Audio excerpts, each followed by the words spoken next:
Mene moto ndimbene taliyambira tsiku lathu makamaka lero lachisanu pa 27 Novemba chaka cha 2020. Kodi mwadzuka bwanji? Muli bwanji mina kulikonse kumene muli pa nthawi ino yammawa tikunena kuti dzuwa ndiye latuluka, ndipo ndikudziwa kuti muli kalikiliki kukangalika kukonzekera kuti mukapezeke malo osiyanasiyana tsiku la lero. Thamangiro geni, thamangiro kunchito, kukonzekeresa kupita ndana ku skulu, zochitika ndi zambirimbiri ndithu dzuwa likatuluka. Ndiye ndinena kuti pamene mukonzekera kuti mukapezeke malo osiyanasiyana tsiku la lero, musandisiye ndekha iyayi, tikhale limodzi chifukwa program yathu ya lero ya mwatizutsa tili ndi zambiri zosangalatsa, zambiri zoti inunso mukamva muchitodabwa kuti kodi zikuchitika Malawi muno. Etu program imeneyi cholinga chake ndi kuonesani, kuziwitsani, kukumbutsani zimene mwina inu munayiwala kapena simmadziwa kuti anzanu opezeka m'madera osiyanasiyana amakhala akupanga. Ine dzina langa ndi Jacqueline Katopola, ndipo pamene tayamba program yathu timachita tukaye mafizo kuona kuti kodi thupi nyonga za nthupi zili bwanji. Masiku anowa ndithu anzathu aza umoyo azachipatala amakhala kutilangiza ndithu kuti tizilimbitsa thupi, cholinga chake tithamangisire matenda kutali. Ndeme tachita mafizo athu tabwereranso pa khomo, kapena tili pa khomo bwanji tikonze kachakudya kamawa, tichite ndithu ka breakfast. Tikudziwa ndithu kuti mafizo aja atitengera ka energy kena kache kamene tikuyenera kubwezeretsa mthupi mwathu. Ndiye pano bwanji tingoona kuti kodi ka pizza toast tingakonze bwanji mawa uno kuti kati kakhale ngati kayenda bwino.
Tupitirira ndithu ndi program yathu yemwatizutsa makamaka lero lachisanu. Kodi mwadzuka bwanji?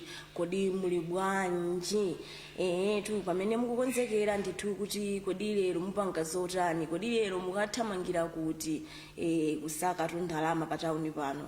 Ano simasiku omangotambalala iyayi kudikira kuti zinthu zichitike. Munthu wekha kuyenera ndithu kutengapo gawo kuona kuti kodi moyo wako usuntha bwanji, komanso mwina ukhoza kuthandiza bwanji anthu mwina amene okhala nawo pa khomo pako, anthu oyandikana nawo achibale ena ali onsewo. Ndiye chonde pirizi osamangokhala pasi, osamangotambalala iya, ndiye tizikangalika kuona kuti kodi tikhoza kusintha bwanji moyo wathu, komanso kuthandiza bwanji kutukula dziko lathu lino la Malawi. Tikutero tu program yathu ya lero. Ndiye pamene tachita kazutsa wathu, pamene ndithu ena timati timadyeratu tikakhala kunyumba kuja tisanalire mamawa chonchi kupita ntchito kapena ku business, ena timayika ndithu mu container kuti andikakafika ndikakhala pasi kumene ndikupitako ndiye ndikadya ano bwino lino. Komanso ena timakhala ndithu tikusowa kuti kodi mu container mwana akamapita ku school mu lunch box mukhala zotani. Ndiye apa timakhala tikuonetsana kuti nkhani ya madyedwe iyende bwanji. Ndiye pamene tatero bwanji tisunthe eno apa tione kuti kodi anzathu opezeka madera osiyanasiyana dziko muno akupanga zotani. Ndiye mwangati ukumbukira ndithu kuti mbuyo mu masiku angapo apitawo mtsogoleri wa dziko lino anakhazikitsa ndithu kampeni ya ntchito yosamalira malo amene tikupezekapo makomo athu, malo a ntchito kumene malo amene tidzoti timakhalapo nthawi yayitali. Cholinga tikongoletse dziko lathu lino la Malawi, tichepese nkhalidwe omangotaya zinyalala paliponse, omangozisirira kuti alipo ena azakonza. Tikhale aukhondo. Kumbukirani kuti ukhondo ndi chinthu chabwino chifukwa umathandizanso kuthamangitsira matenda kutali. Ndiye apa tione kuti kodi anyamata achinyamata akuchirobwe akuitenga motani ntchito imene yosamalira malo iwo amene akuona kuti amapezekapo pafupi.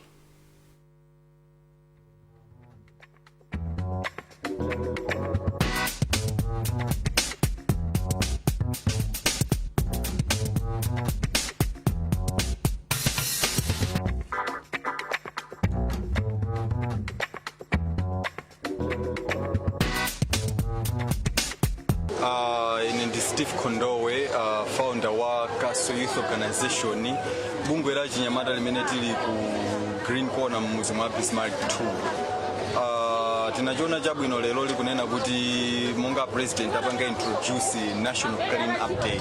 Tinachiona kunena kuti tipange nawo participate mu program imeneyo, so lero tafika ku Chirobwe kumusika kumene sitimazakhonza nawo.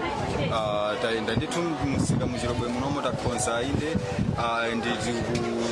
ndi chitsimikizo chokuti maprogram ngati amene wazipitirira abe nawo. We'll be participating nthawi ina iliyonse lachitsamina lilonse monga amene anenera tizigwira ntchito ndithu monga chinyamata mulimbikira ndithu. Kumbali ya zinthu zimene tikupempha monga chinyamata panopa tikusogerabe zipangizo zoti tizikhonzera malo ano. Tikukamba nkhani ya mawilibala, mafosholo, masache, maleki, mwinaso zopangiraso zotetezeraso ngati magloves, mamaski, ndi china chonse chimene chingatithandizire nawo so kuti ntchito yathu izitheka bwinobwino. Ndine Patrick Kanyenga, chairman wa musika wa Chirobwe Market. Ndiye kufuna kuyamika achinyamata amene abwera musika muno kuzatithandiza kukonza sikawu. Tiyamike koposa mwingati umene umasowa. Kati kuli kothekeraso nthawi ina yake atha kuzabwera kuzatikonzera ibe kubalo umene upitire kukhalabe wabwino. Chinthu chinaso chimene ndingathe kupempha chona choti ngati kumbali ya zinyalala zatichulukira musika muno. Tinapempha koma pa district council kuti ino atichosere zinyalala. Ndiye tikupempha kunena kuti tikawapempha kuti atichosere zinyalala azichitako changu kutichosera kuti cholingaso makotakira amene tidapeza chonse zinyalala asamakhale kunyinyirika chifukwa nthawi zina amanyinyirika kuti azimene tinachaja simene zililili. Tisatazache benga tikomiti maoneka ngati ili ndi weakness ngati sipanga zinthu zachangu. Uthenga wanga kwa anyamata amenewa ndiona kuti ndikuwalimbikitsa apitirize kugwira ntchito za chifundozi kuli malo ambiri amene ayenera kugwira komabe ife tikutenga pacha mwaipota tithandiza kusika kuno komabe ubale wawo ndi ubale wathu ukhale wabwino ntchito yawo yabwino makugwira madera ena apitirize kusamalira kuti no ukhondo ukhale ulipo bendithu kuti mzinda wathu uzooneka wabwino. Alright, ine ndi Vincent Kamfutso ine nzangai Choice Chagale.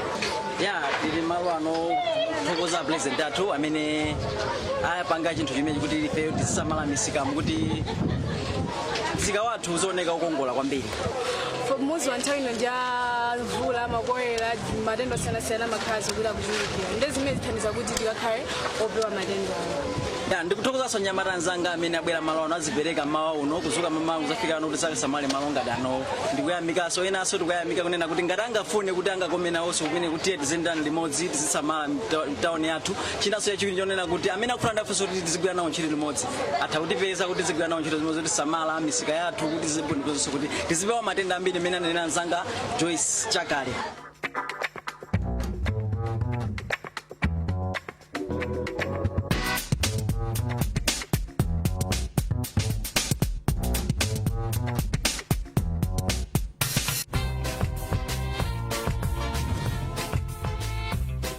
tikupitiriza programu yathu ya Good Morning Malawi kapena kuti mwadzuka. Ine dzina langa ndi Mike Mlongoti. Mu studio muno ndi mlendo wapaderadera a Dennis Magodi amene wawa ndithu achokera ku skulu ya Malawi Institute of Tourism ndi Head of Travel and Tourism Management. Takulandirani mu studio muno. Bwana ndathokoza. Zikomo kwambiri. Ndiye tiyambire pamenepo. Malawi Institute of Tourism ndi skulu yako kwa dalo wanji.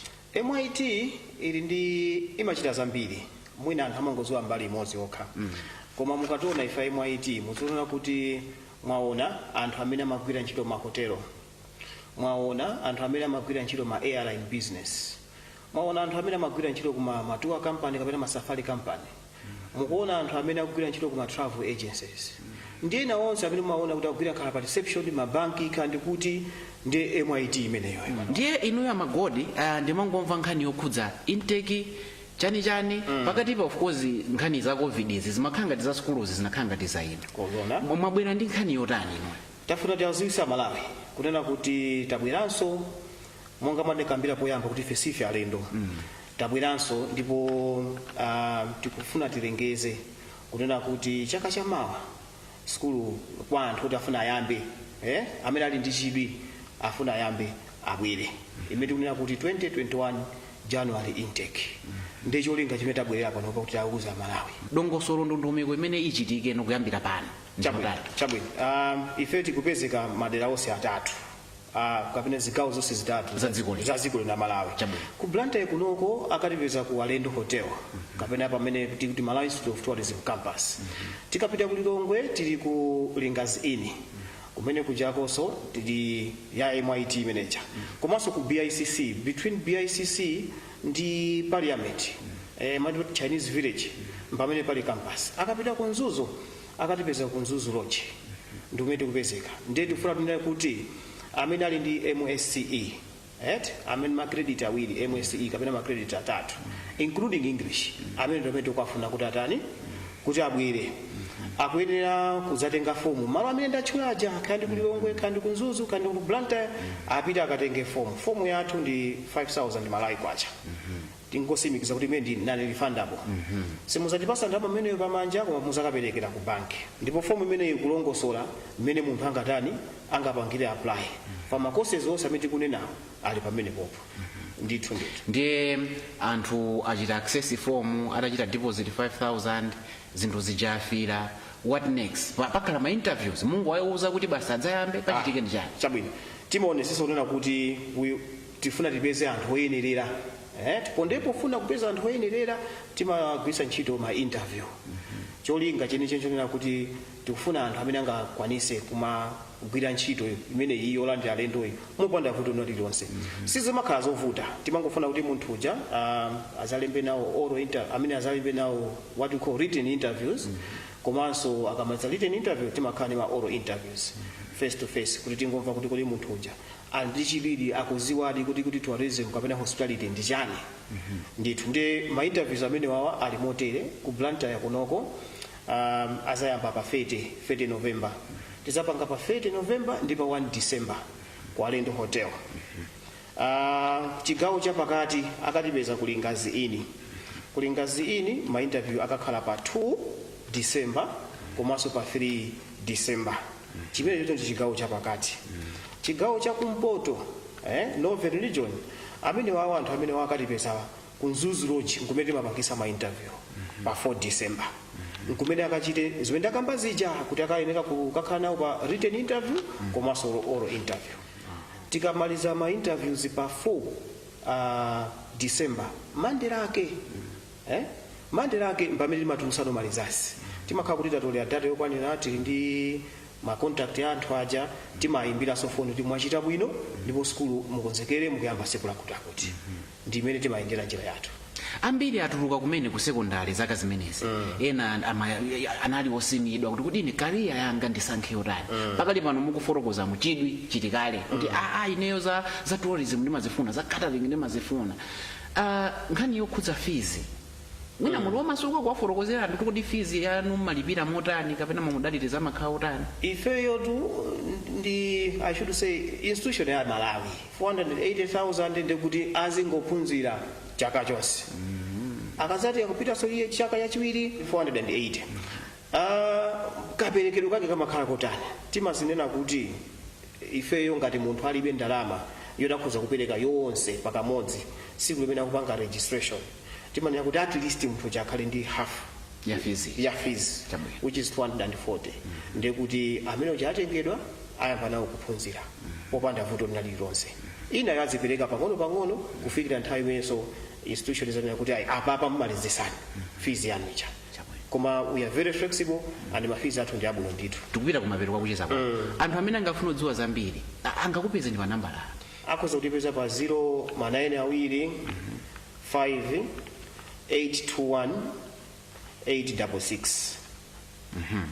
Akayimba imene yoyo ndikuti ayankhidwa popanda sovuto ndi 24/7 usiku mamawa masana nthawi yanji imene makhala kuti ili manja nthawi zonse pali munthu amene anapasidwa assignment ndi hotline imene yes yobwata akayimba ndikuti information yonse kapena uthenga wonse umene ukamba panopa awumviraso pati awuzidwaso pamene popo. Chabwino zimene ine sinafunse koma mukufuna kuti mutsendere kumaliza kucheza kwathu zokhudza nkhani imene inu ndino ine wake amene mukupanga zimenezi mukuganiza kuti Amalawi adziwe ndi zotani. Nimafanira kuwakumbutsa Malawi kunena kuti poyambira budget tinangokamba kuti kodi MIT mapanga bwanji koma sitinanene pa makosi kapena ma program amene tikuyeneka kunena kuti anthu adziwe a 2021 andande. Yes ndikuyamba ndi ma program amene mapanga offer for 3 years. Tili ndi diploma in hospitality management komanso diploma in travel and tourism management. Ma diploma awiri amene wawa munthu akapanga register 2021 ndikuti akuyembekezera kuphunzira ku MIT kwa zaka zitatu.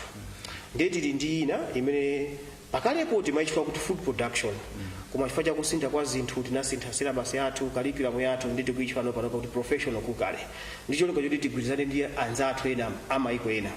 Imeneyi ndi diploma ya zaka ziwiri. Ndekuti diploma ina imene timapanga combine front office komanso ndi housekeeping imene timayitchula kuna kuti rooms division imene iso ndi azaka ziwiri. Tikachoka pamenepo kuli anzathu ena oti akugwira ntchito Monday to Friday amakhala ku ntchito koma mwayi wanga umene wakufuna tinapanganso ma program awiri amene tachula kuyambirira hospitality and tourism management upgrading diploma komanso tili ndi travel and tourism management upgrading diploma imene timapanga offer weekend ndikuti azibwera Saturday ndi Sunday. Jojo palibe excuse yoti ine ndimagwira ntchito weekend ukhoza maphunzirabe ku MIT. Weekend akhoza kubwera munthu uzaphunzira Saturday ndi Sunday. Zimene anzake aphunzira Monday to Friday amene wawa tinapanga design program ina kuti zimene aphunzira zinzawa from Monday to Friday awasa makhala kuphunzira chimodzimodzi pamakhala kusiyana kuna kuti quality is the same. Ndeti ndi hotel operations imene iyi ndi certificate imene yonso ndi 1 year and 6 months. Ndi pali kwanza athu amene afuna aphunzire za kayendesedwe ka ndege kudula kwa matiketi kuti matiketi yamayenda bwanji amene wati ndi ayata yufta imene yoyo ndi ya 1 year. Mwachidule makosi amene tabwera nawo panopa kuti Amalawi akhoza kupanga apply akuti adziwe ndi amenewo. Chabwino. Amagodi ine ndakuthokozani kuti munapeza mpata kubwera ku studio yathu. Zikomo kwa basi. Mmenemo ndi mmene nditutamalizira kucheza ndi Dennis Magodi amenewo ndi head of travel and tourism management ku MIT. Zimene zilatiye tichite ndi zimene ziti zoti ndithu zipititse patsogolo dziko lathu. Dzina langa ndi Mike Mulongoti, tapitirizani zotsatirazi kuonera pa MBC.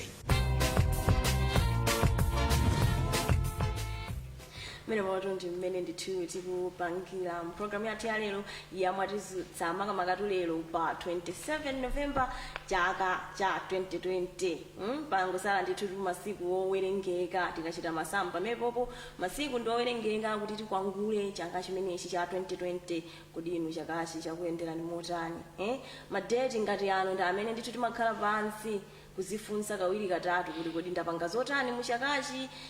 Komanso mwina ngati mukufuna kuyamba kupanga mapulani achaka chammawa choncho kuti ambuya akatisunga ndi moyo muzakhala mukupanga zotani. Zimafunika ndithu ka self assessment pena pache munthu ukakhala pansi ngati mmene timachitira kuti dzuwa likalowa tsopano tikafika pa khomo madzulo timakhala tuganiza kuti kodi tsiku la lero ndapanga zotani, ndalephera kupanga ziti. Chimodzimodzi sotu chaka chikamatsanzika chonchi timakhala ndithu tikuzifunsa kuti kodi muchakachi ndachita zotani neyo ngati ine, komanso ndimayenera kupanga zotani, ndakanika pati komanso ndakhonza pati, where can I do better. Ndi zinthu zoterozo ndoti kunena ndithu kuti lero lachisanu pamene tikuganizira kuti it's a quarter to weekend tikunka ku weekend kuti tikapanga zotani tiziganiziranso kuti kodi muchaka chimenechi cha 2020 ndapanga zotani. Osamangokhala ndi mapulani a Christmas ayi nde tupita ku Christmas koma tikuganizira kuti kodi 2020 wayenda motani kwa ine kwa inu pamenenso mukukhalapo komanso inu ngati nzika ya dziko lino la Malawi. As we're continuing with our program, with me in the studio I have two interesting young men. On my right there is one Martin Manyozo, as well as on my far right there is Corey Mavuka. Iwo watu ndi anyamata amene achokera ku Polytechnic. Iwo ndithu ali ndi bungwe lawo limene amalitchula kuti Creative Minds. Now, as young people, they are trying to do something for the country. They are trying to mold people like themselves as well as those that are interested to help with their cause and goal. First things first, welcome to the studio. Thank you so much. Yeah. So, Martin, yes. First things first, yes. We want to hear more about Creative Minds. What do you do as young people? Awesome. Thank you so much for having us. So Creative Minds, it's a social enterprise organization which focuses on promoting entrepreneurship, financial literacy, and mindset change while building workable social business models so that we can have social impact in our communities. In the so doing, we are promoting the economy of Malawi. So that basically, as I put it, that's what we do. So we do organize entrepreneurship and financial literacy trainings. We do empower young people financially in different ways, focusing on upcoming entrepreneurs, aspirant entrepreneurs, and of course small and medium enterprises. The main or the bottom cause of everything else, the common denominator, is for the economy of Malawi. Interesting. Now, Corey, you're young people, you're still studying, okay? Some people at your age are probably thinking, I have to call my father, I have to call my mother, I have to call my guardians or anybody else that they're depending on for something else. Yet here you are studying as well as trying to mold other people to depend on themselves.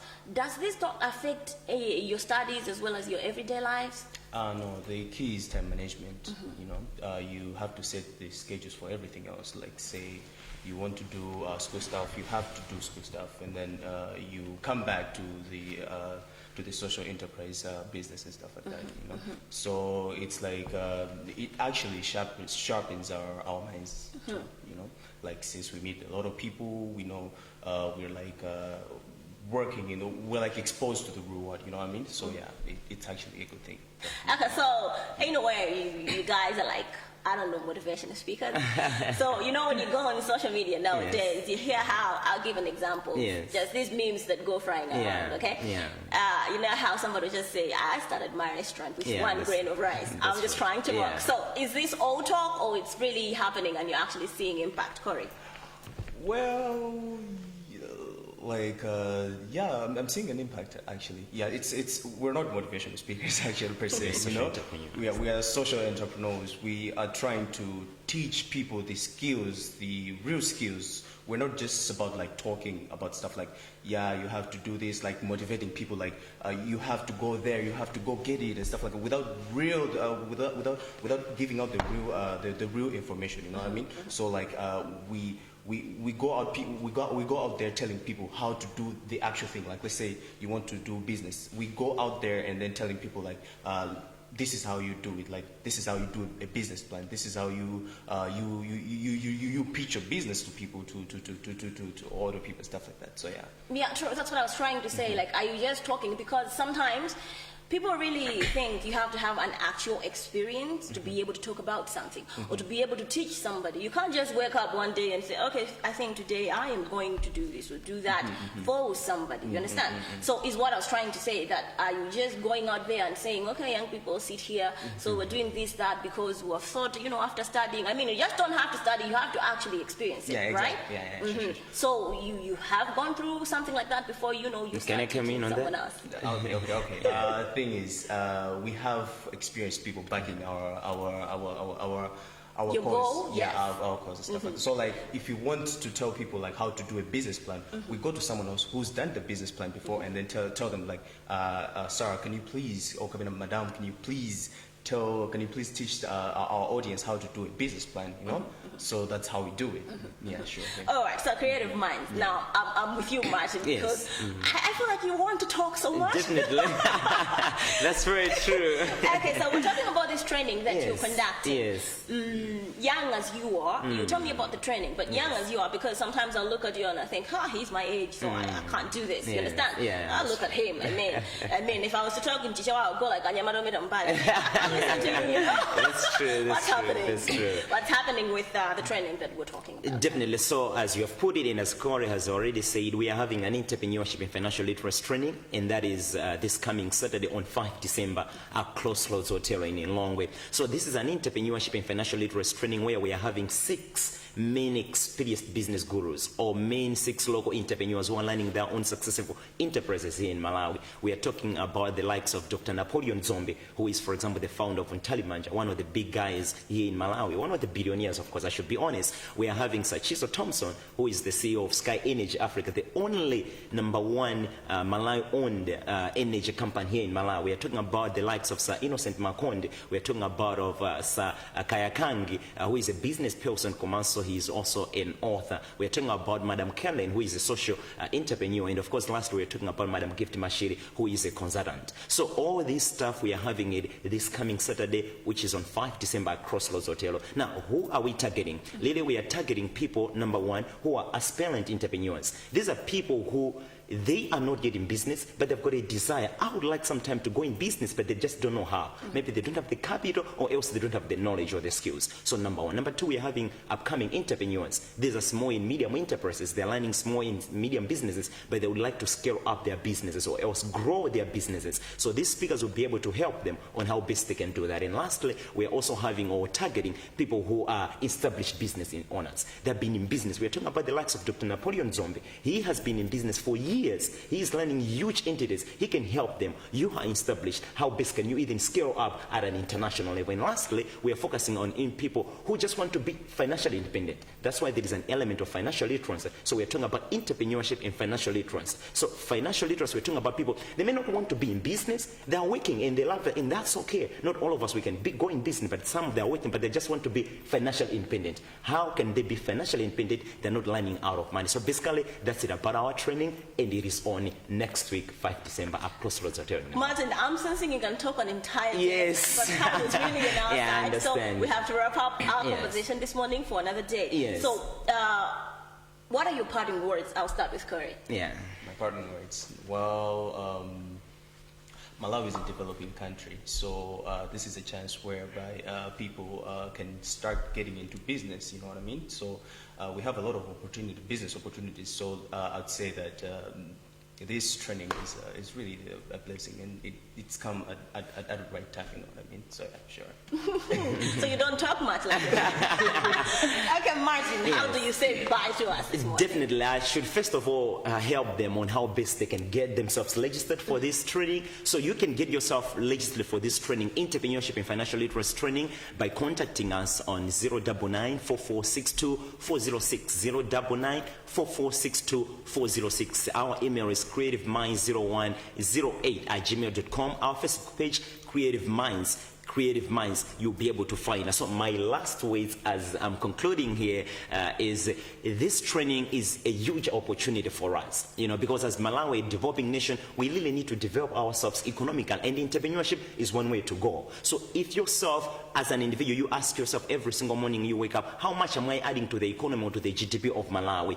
If we have got that mentality, all of us, this nation will change, and that's what we are doing as an organization, Creative Minds, to help you. This training at Crossroads Hotel in Longo next week is not our first training. We've been organizing such trainings here in Blantyre at Amaris Hotel, at First Capital Bank. We've been having it. We have got so many testimonies of people who have been helped. So we are not necessarily the speakers. We are the organizers. The speakers are the people whom have talked about, the likes of Dr. Napoleon Sombe. So please lash up and be able to register. You can contact us on the contacts that I've said. Otherwise, see you, and we look forward to having you next week at Crossroads Hotel in Longo for this entrepreneurship and financial literacy training. I'm curious. What are you studying at the Poly? I'm doing business administration. What are you studying, Corey? I'm doing mining engineering. Okay, what years are you? I'm 30. I'm going 30 year now. Third year. Interesting. Interesting. But I'm glad we had a talk this morning. Thank you so much, and thank you so much for the opportunity. I appreciate Okay, that was Martin Manyozo as well as Corey Mavuka. They're some of the directors at Creative Minds, young people studying at the Polytechnic right here in Blantyre, hoping to convince others to follow suit, as well as to talk to those that are interested in their cause. As they have said, they've told us where they'll be doing this training, and it is happening on the 5th of December on a Saturday, right there in Lilongwe at Crossroads Hotel, is it? Yes. Okay, we're starting at what time? 8 a.m. up until 4 Oh, p.m. right. Lunch should be provided. Lunch should be provided. Okay, for those of you that are going there for the food, they have Yes. said lunch will be provided. Yes. So as I allow these two young, interesting young men, as I allow them to leave the studio, tilowesa apato mu nkhani yathu ina tikudziwa ndithu kuti pakatipa zikuoneka ngati nkhani zogwiririra ana ang'onoang'ono zikunkana zichulukira mu dziko lathu lino. Ndiye panotu mzanga Loveness Dasmata anathamangira ndithu ku Bangu kumene kuku kwamvekanso kuti tu abambo ena yake amachita ndithu chipongwe ana awo atsikana awiri amene ndithu amakhala nawo mnyumba mwawo. Ndiye tingomva kuti kodi Loveness Dasmata anaenda bwanji makamakatu ku Bangwe polisi kuti akamve zambiri za nkhani imeneyi makamaka ndi mmenenso zinthu zikuyendera mdziko muno.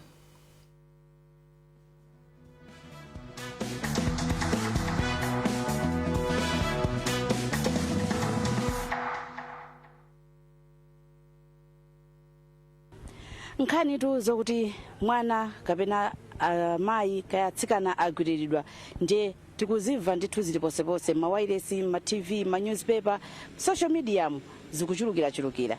Ndiye mwina ena nkumanena kuti izi sizoona ndizabodza nzongo kamba chabe. Ifeyo tinafuna kuti tibwere kuno ku Bangwe polisi komwe kuli nkhani ina yomwe yachitika. Ndiye tikufuna kuti tizimvere tokha, tizionere tokha kuti kodi zachitika motani ku Bangwe polisi. Njetu tateni tonere limodzi malodza amene achitika.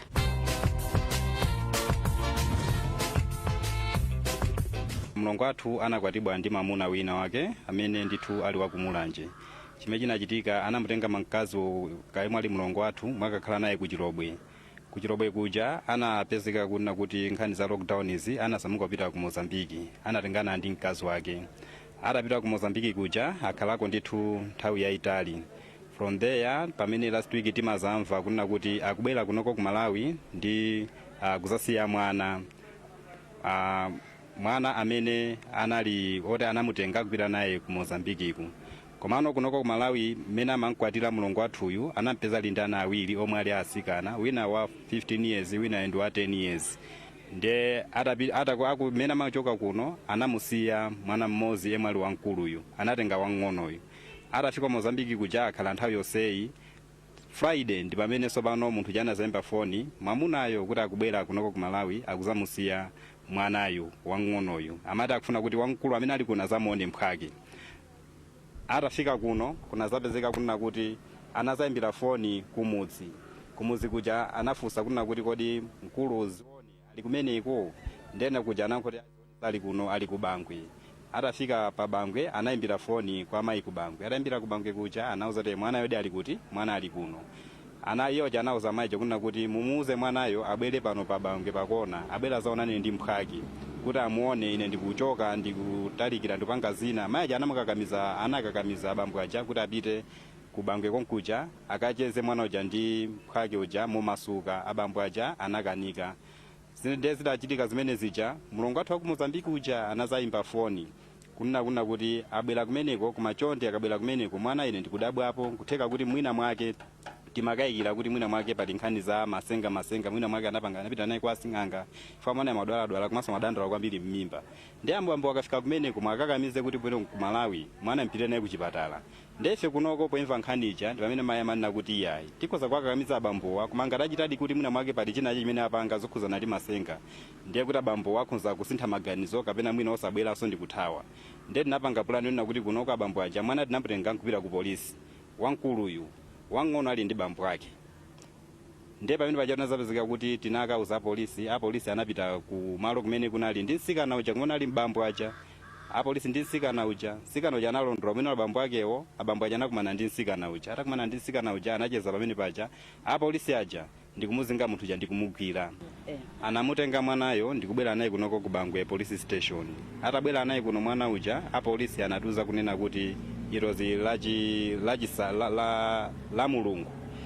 Anatuza kunena kuti mande titenge anawo tipite nawo ku chipatala. Munthu yo koma anamutsekera ali konkuno ku Bangwe. Titapita ku chipatala kumene kuja anaja nakayeza china chilichonse. Ndi nkhani zinatuluka kuja konezeta anaja amagona ana onse awiri kuti anapanga chipongwe.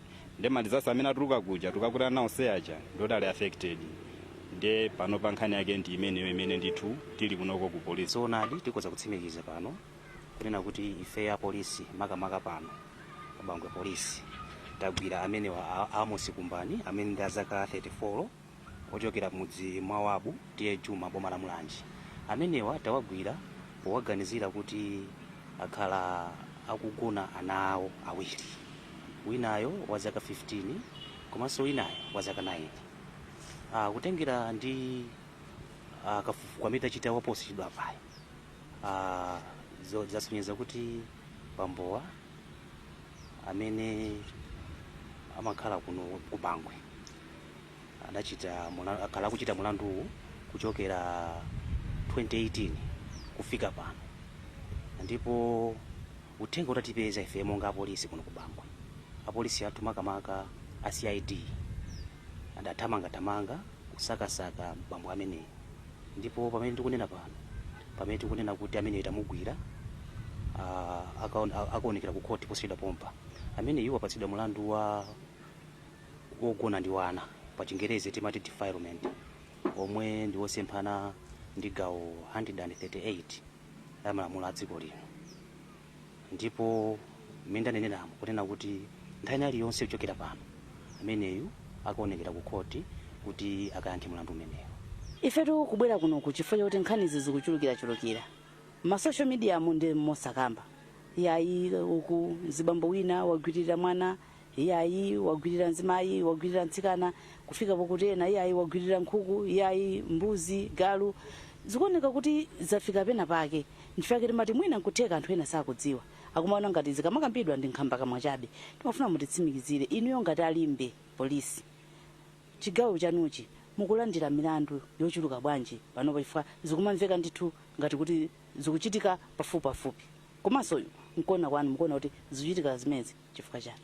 Tikuza kutsimikiza panopa kunena kuti makesi zingati amene wawa tikuza kunena takuchulukirapo pali zifukwa zingapo zimene tikulingalira kuti mwina zipangisa makesi ziwa kuti achuluke. Popeza mafunsa kunena kuti makesi zitulandira makesi otani. Tikuza kungonena pano kunena kuti munthawi ngati inoyi kuyambira Julai mpaka na September chaka chatha 2019 makesi amene tinalandira ndi 19. ndiye pano pazakwera kwambiri munyengo yomweyi kuyambira Julayi mpaka na September makesezi amenewa afika pa 29 ndizodandaulitsa ndithu kunena kuti achuluka makesezi wa kwambiri. Chitidwe menewu ogwiririra ana ang'onoang'ono ndi mchitidwe wa upandu ndithu.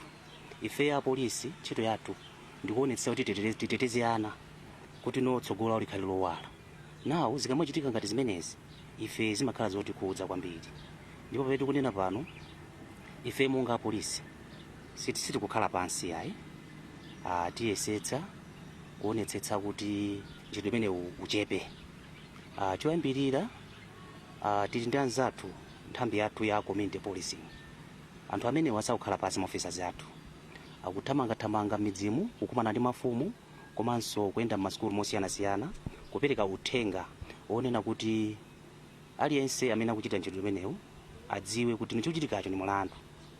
Mwachitsanzo kumakumana ndi mafumu kupangisa misonkhano kuwafotokozera kunena kuti azipanga ripoti ngati mdera mwawo muli munthu wina amene mwina wakwatira mwana wang'ono kapena akuchitidwa mchitidwe umenewu umene tikuti wa upandu ogwiririra nawo azititsina khutu ife apolisi ncholinga kuti ife apolisi tigwire ntchito yathu kuwatengera anthu amene wawa kumabwalo a milandu kuti akayankhe milandu yawo. Pali zifukwa zingapo zimene zikuchitika kuti mwina mchitidwe umenewu ukule umene tikukhulupirira kuti ndi misonkhano yathu imene tikupangayi zimenezo zichepa. China ndikusuta fodya ndi kumwa mowa mwauchidakwa. Mukudziwa inu kuti munthu ukasuta fodya wachambayo mutu sugwira bwino yayi. Mapeto ake umaona ngati mwinake upanga zabwino pano chita zolakwika. Anthu ambiri amene akumapezeka kuti akupanga mchitidwe umenewu ambiri amakhala kuti mitu yawo pena pake mwina amagwisa ntchito mankhwala ozunguza bongo. Ndiyeno chimenecho ndi chimodzi mwa zifukwa zimene zikupangitsa kuti mchitidwe umenewu ukule. Chifukwa chinanso chimene chikupangitsa kuti mwinake mchitidwe umenewu uzikhala kupitirira ndi chifukwa mwina cha zikhulupiriro. Anthu ena amanamizidwa kunena kuti tikagona ndi mwana wang'ono tilemera. Zimenezo kwambiri amene amanamiza anthu amene mwina ndi asing'anga zimene nzosatheka. Tikukhulupirira kuti munthu sungalemere chifukwa choti wagona ndi mwana yayi. Aliyense amalemera ngati akugwira ntchito molimbikira tikudzipereka ndithu ameneyo akhoza kulemera osati kugona ndi mwana ndiye ndikumalingalira kumaganiza kuti ulemera. Ifeyo ngati apolisi tikukana zimenezo. Mchitidwe umenewu ndi woyipa sitikufuna zimene zipitirire yayi. Aliyense amene akhale akukhudzidwa ndi mchitidwe umenewu ife apolisi timusiya yayi. Munthu amene timgwira timutengere ku khoti akayankhe mulandu. Nje potsiriza malangizo anu ndotani kwa komanso kwa makolo amene amakhala akusungana akazi ndi atsikana amene? Ifeyo monga apolisi timafuna kulangiza anthu madera mwathu kunena kuti choyambirira apange atitsine khutu ife apolisi ngati pali anthu amene akuchitidwa mchitidwe umenewu omagona ndi ana achichepere ngati amenewa. Langizo lipitenso kwa anthu amene amachita mchitidwe umenewu kuti ifeyo monga apolisi sitikukhala pansi yayi. Ifeyo monga apolisi tiyesetsa kugwira ntchito imodzi ukadaulo wathu mpaka nakuti tionetsetse kuti aliyense amene akuchita mchitidwe umenewu agwidwe atengedwe kumalo la milandu kuti akayankhe milandu imeneyi. Komanso mwina tipemphe makolo amene amasunga ana achichepere ngati amenewa tiyeni tionetsetse kuti ana amenewa asamale bwino lomwe. Tionetsetse kuti mwana akupita kuti osati ana tizingowasiya kuti azingoyendayenda. Anthu ena amatengera mpata amatengerapo mwayi kumachita ana amenewa zinthu zachipongwe. Tafotokozere pano kuti ife apolisi makamaka uthenga umenewu ukupita kwa anthu amene amakhala ndi mchitidwe umenewu komanso mwina akulingalira zopanga mchitidwe umenewu kunena kuti ife monga apolisi menda nenera muja kuti sitikukhala pansi yayi. Tikugwira ntchito imeneyi usiku ndi usana kuonetsetsa kuti wina aliyense amene akutengapo gawo amene akukhudzidwa ndi mchitidwe umenewu omagwiririra ana ang'onoang'ono achichepere ngati amenewo munthu ameneyo timugwire ife timutengere ku mabwalo a milandu kuti akayankhe milandu yake.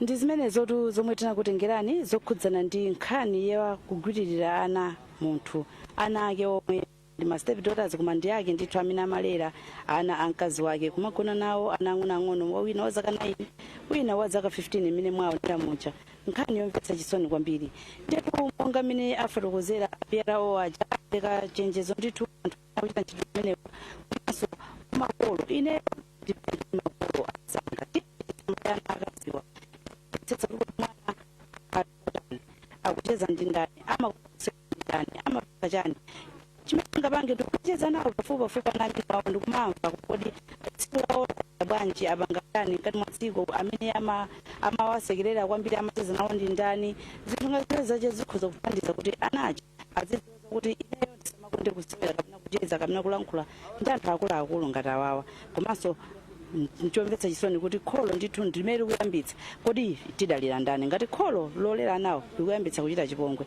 lidalira ndani tatiyeni tithandizane mmakomo maneba tithandize ndithu kulera anawo kulera ana sikumakhala kwawekha munthu koma kumakhala kothandizana pamudzi ngati tilipo anthu angapo aliyense atenge udindo ndiye nkhani zimene tinafuna kuti tizionere tokha tizimvere tokha tikumangomva kuti zachitika kwakuti koma kunoko ndithu ndi kubangwe ku Blantyre kumwe kwachitika nkhani imeneyi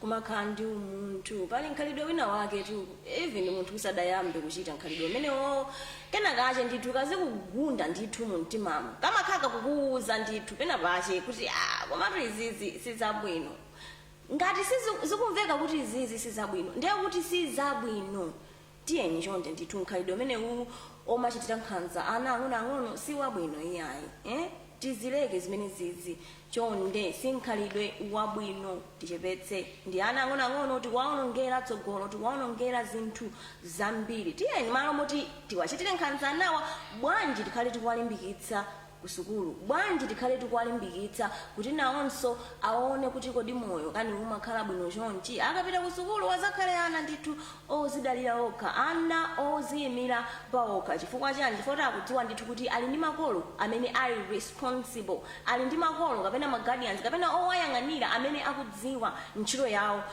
ngati uli guardian ngati uli kholo la mwana ni ntchito yako ndi udindo wako osamalira komanso kuonetsetsa ndithu kuti mwana tsogolo lache mukumuwunikira osatinso kumuchitira nkhanza iyayi ndiye chonde akuluakulu makolo maguardians tonse oyang'anira ana titengepo gawo komanso tikhale ndi udindo woonetsetsa ndithu kuti ufulu wa ana ukuyenda bwinobwino sitikuwaphera ana ang'onoang'ono ufulu wawo ana akazi ana amuna tiyeni ndithu tiwathandize kuti akhale ndi tsogolo lowala tikutero mpulogalamu yathu ya lero lachisanu lero pa 27 November chaka cha 2020 ndipo pano tiloweso mu gawo lina tione ndithu anzathu awa akampani yanali anapereka thandizo ndithu la vinegar makamakatu vinegar ameneyu oti athandizire kuyeza matenda a kansa la khomo la chiberekero ndipo thandizo limeneli anapereka ku bungwe la Chatinka Maternal Care Support chamaka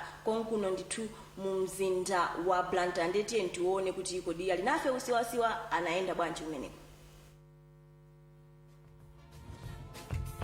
Bungwe la Chatinka Maternal Care Support chamaka lalandira thandizo kuchokera ku kampani ya Nali Limited. Kampani ya Nali yapereka vinegar imwe amathandizira kuyeza kansa ya khomo la chiberekero. Mmodzi mwa akuluakulu ku kampani ya Nali Anthony Manda akufotokoza zambiri. Ganzo itipereke kambaka menili vuto la kansa mu Malawi muno.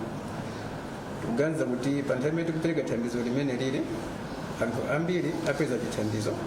Ndipo akapeza chithandizo dziko lipita patsogolo komanso anthuso mabanja mwawo mavuto ena ndi ena ambiri achepa chifukwa matenda akhala ochepa. Dr. Martha Masaba mmodzi mwa adotolo ku chipatala cha Queen Elizabeth Central Hospital wathokoza anali chifukwa cha thandizo.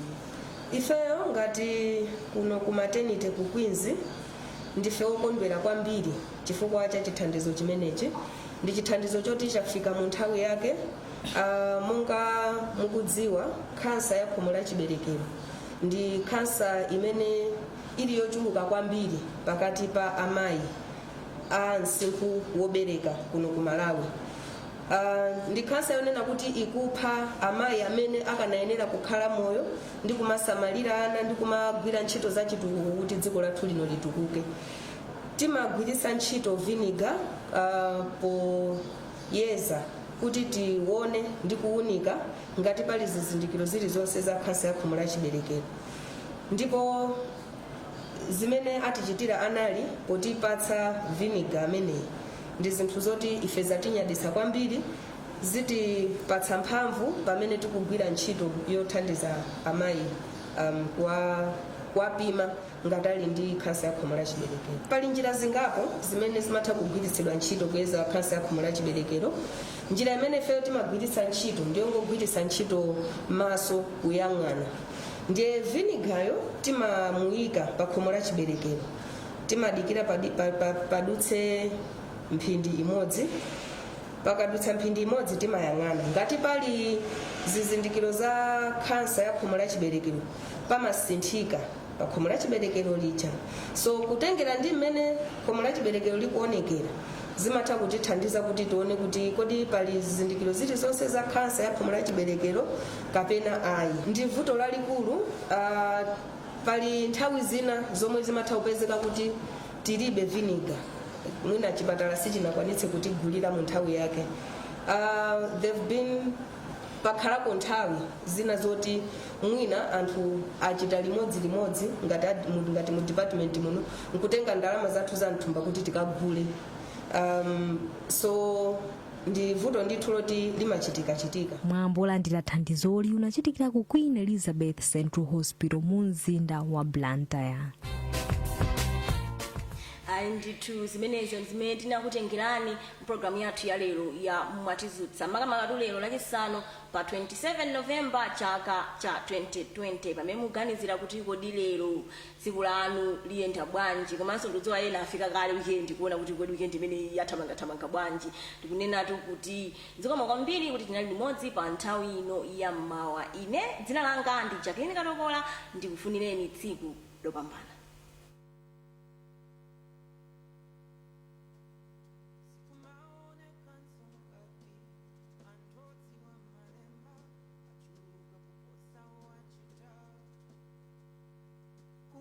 Zikumaoneka nzongati azitumiki yanu ambiri nkhani ya chuma ya waenda. Zikumadzaoneka nzongati utenga oti mudzabwera nso padakali pano wadaukumitsa. Ine ndo ndimati mwina mtumeko angelo